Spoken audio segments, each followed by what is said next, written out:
Aujourd'hui, on a quand même un patrimoine qui est en danger, on le sait, notamment du fait du dérèglement climatique, mais pas uniquement, c'est aussi l'aménagement du territoire, bien sûr.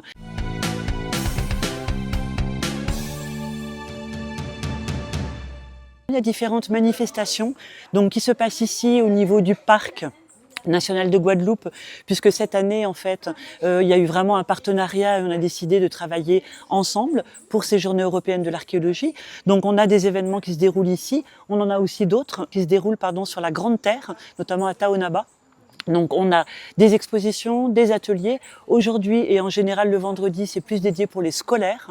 Et en revanche, donc samedi, par exemple ici, on va avoir une table ronde samedi matin, donc au parc, sur l'impact en fait à la fois humain, anthropique et à la fois dû au dérèglement climatique sur le patrimoine. Donc voilà, ça va être un débat. Donc on va être un petit peu autour de la table et discuter un petit peu de ça. Et pendant ce temps-là, il va y avoir donc sur la Grande Terre, effectivement aussi des ateliers, des conférences, etc.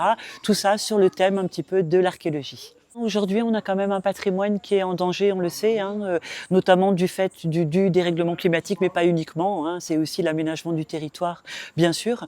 Donc, c'est vraiment important de prendre conscience du patrimoine déjà, du patrimoine local, du patrimoine qui appartient aussi évidemment à tout le monde, et de faire attention que ce patrimoine ne soit pas détruit, que ce soit par des phénomènes naturels ou des phénomènes évidemment humains, anthropiques. Nous sommes plusieurs institutions où on a mis des moyens en commun pour faire une offre assez variée.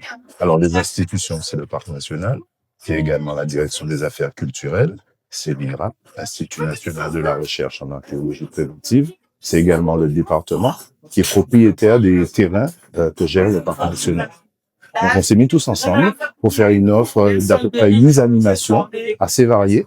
On a des ateliers pour les scolaires, on y est. Nous avons également des conférences. On aura 3 conférences sur 3 sites différents. Le siège du parc, où on parlera des enjeux de la conservation du matériel archéologique au regard de certaines pressions anthropiques, construction, agriculture, etc. Mais aussi des pressions climatiques, notamment sur des sites qui sont situés sur le littoral, avec l'élévation du niveau de la mer. On commence à perdre un peu de matériel et ça pose des problèmes de conservation. Notre métier, c'est vraiment de valoriser les patrimoines locaux, qu'ils soient naturels, culturels ou paysagers. Donc, on n'est pas seul, tiens à préciser, vraiment insister là-dessus, mais on travaille avec un certain nombre d'institutions pour améliorer la recherche et aussi pour la vulgariser. Et j'ai eu un petit slogan que j'ai mis dans mes partages pour faire de la publicité pour cette animation.